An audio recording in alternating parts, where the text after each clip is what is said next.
नमस्कार, मैं doctor Shalu Rusti, professor, Indian Institute of Craft and design.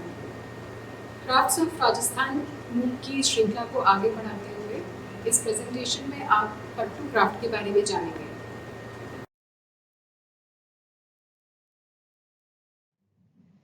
पट्टू बुनाई थार रेगिस्तान का पारंपरिक क्राफ्ट है। थार रेगिस्तान के बारे में तो आप जानते ही होंगे।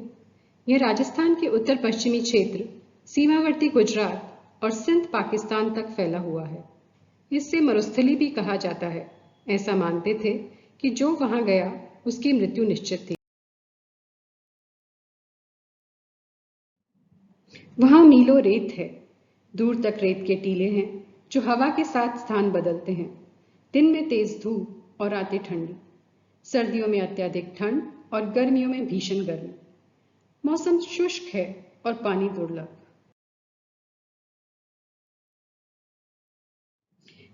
यहाँ की जमीन रेतीली और बंजर है। पानी का अभाव इन पंक्तियों में खूब जताया गया है। ढोल धमाका पानी निकले अंध कुआं, जीता मिनखा भूते जेता बिना ही मुनवान। अर्थात पानी यहाँ इतना कम है कि कुओं में पानी काफी गहराई पर मिलता है। मैले कपड़े व गंदी शक्लों के कारण जिंदा इंसान भूत जैसे दिखाई देते हैं।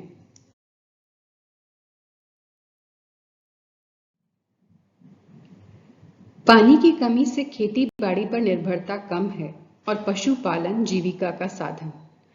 भेड़ पालन स्थानीय लोगों में लोकप्रिय है क्योंकि इससे उन्हें दूध व भोजन की पूर्ति तो होती ही है, देसी ऊन भी प्राप्त होती है। भेड़ ऊन की कटाई साल में 2 या 3 बार होती है। जिस मौसम में ऊन कटाई करते हैं, ऊन को उसी अनुसार नाम दिया जाता है। जैसे सावन में प्राप्त ऊन को सावनी, चैत्र मास में चेती और फागुन मास में फागुनी कहा जाता है।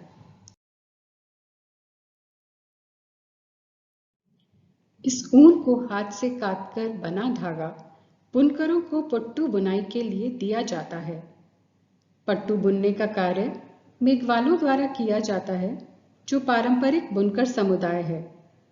पुराने समय में बुनाई का भुगतान अनाज या सामान देकर किया जाता था। पट्टू मूलतः खड्डी लूम पर बनाया जाता है। घर के किसी भी रोशनी युक्त कोने में गड्ढा खोदकर इसे आसानी से लगाया जा सकता है। बुनकर जमीन पर बैठकर गड्ढे में पांव डालकर पावड़ी द्वारा ताने को बुनाई अनुसार ऊपर नीचे करता है।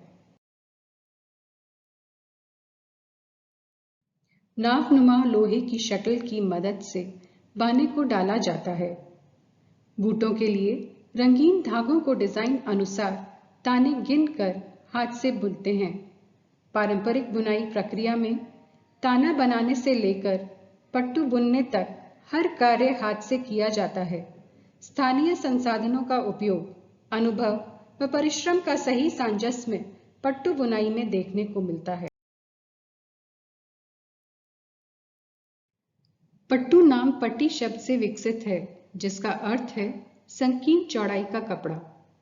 पट्टू 2 पट्टियों को जोड़कर बनाया जाता है और एक पट्टी की लंबाई चौड़ाई लगभग 9 फुट बाई 2.25 फुट होती है। 2 पट्टियों को चौड़ाई में हाथ के टांकों द्वारा आकर्षक तरीके से जोड़ा जाता है, जिससे वह इतना बड़ा हो जाता है कि कोई पुरुष भी इसे आसानी से बदन पर लपेट सके।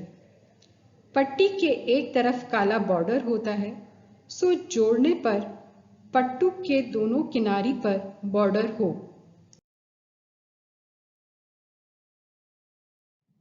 रहने की विषम परिस्थितियों और संसाधनों की सीमित उपलब्धता ने पट्टू को लोगों के जीवन का एक अभिन्न अंग बना दिया है।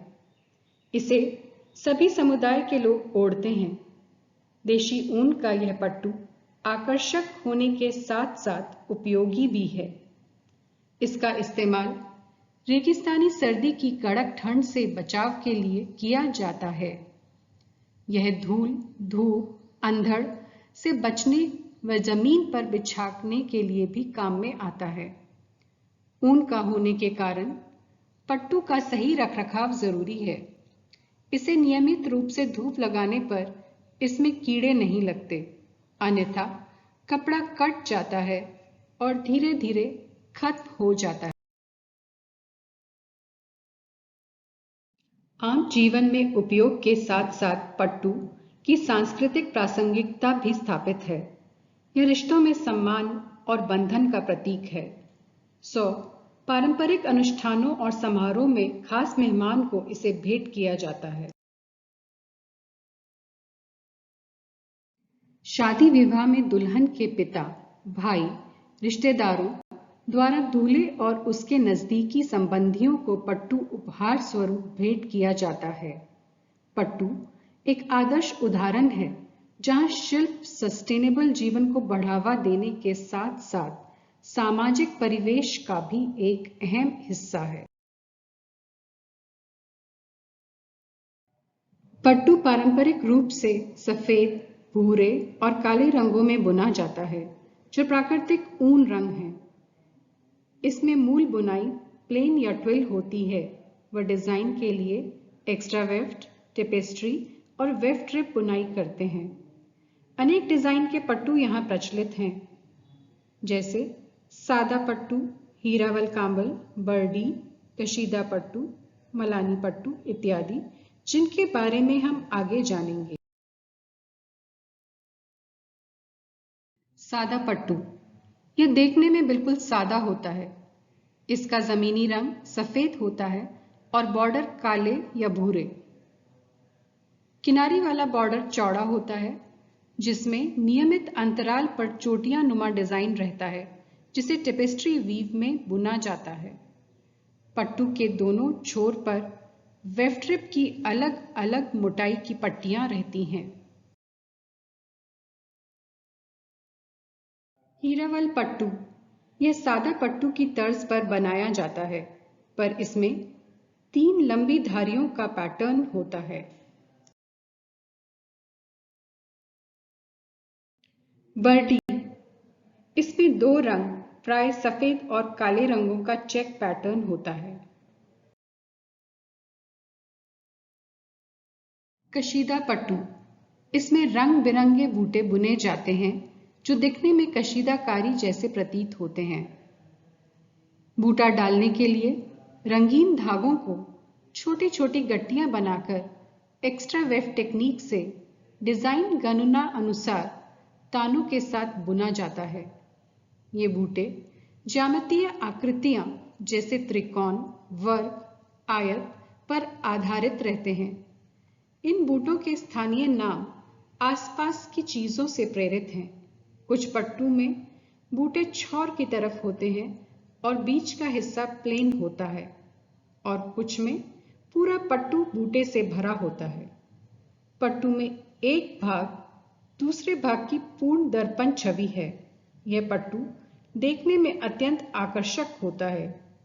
मलानी पट्टू और भोजासरी पट्टू प्रसिद्ध कशीदा पट्टू हैं।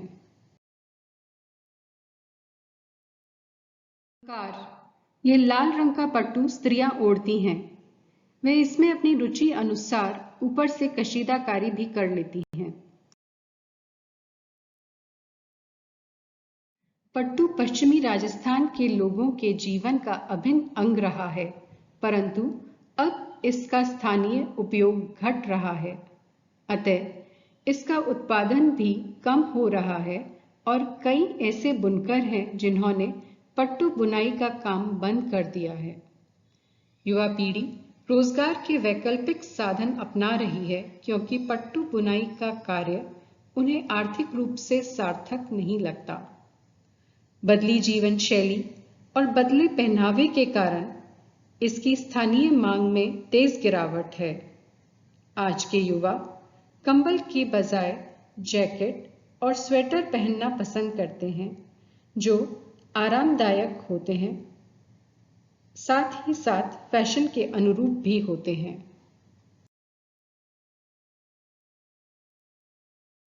वर्तमान परिदृश्य में बुनकर शहरी ग्राहकों को ध्यान में रखकर कार्य कर रहे हैं, जिसके परिणाम स्वरूप इसका बदला प्रारूप देखने को मिलता है। निरंतर रूप से डिजाइन, सामग्री, रंग, उत्पाद और अंत बाजार में प्रमुख बदलाव देखे जा सकते हैं। पट्टू अब प्राकृतिक ऊन रंग के अलावा विविध रंगों में बनाया जाता है। बुनने की प्रक्रिया को आसान करने के लिए लूम में भी कई बदलाव देखे जा सकते हैं। बाजार की मांग अनुसार पट्टू अब छोटे आकार में शॉल के रूप में भी उपलब्ध है। कुछ बुनकर पट्टू बुनाई की तर्ज पर सूती साड़ी, स्टोल, कुर्ते, बैग, कुशन कवर इत्यादि बना रहे हैं।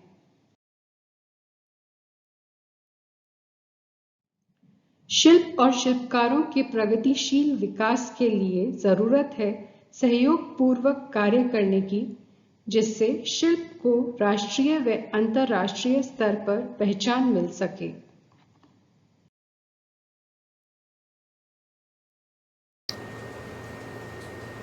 धन्यवाद।